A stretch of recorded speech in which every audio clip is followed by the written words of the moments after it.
முதல்வர் ஜெயலலிதாவின் உடல்நலம் குறித்து மத்திய நிதி அமைச்சர் அருண்ஜேட்லி மற்றும் பாஜக தேசிய தலைவர் அமித்ஷா ஆகியோர் மருத்துவர்களிடம் கேட்டறிந்தனர்.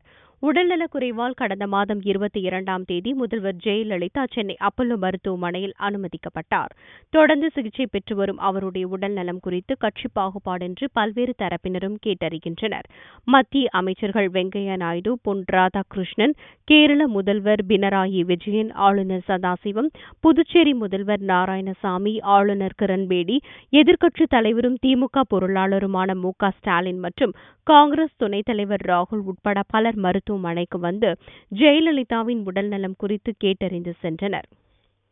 இந்நிலையில் முதல்வரின் உடல்நலம் குறித்து கேட்டறிவதற்காக பாஜக கட்சியின் தேசிய தலைவர் அமித்ஷா மற்றும் மத்திய நிதி அமைச்சர் அருண்ஜேட்லி ஆகியோர் டெல்லியிலிருந்து சென்னை வந்தனர். பிற்பகல் மருத்துவமனை வந்த அவர்கள் முதல்வரின் உடல்நலம் குறித்து மருத்துவர்களிடம் கேட்டறிந்தனர். அவர்களிடம் தமிழக பாரதிய ஜனதா மாநில தலைவர் தமிழிசை, ராஜா, இலகணேசன் ஆகியோர் உடன் வந்தனர். இதனிடையே உடல்நலம் குறித்து விசாரித்துவிட்டு வெளியே வந்த அருண்ஜேட்லியும் அமித்ஷாவும் பத்திரிகையாளர்களை சந்திக்கவில்லை.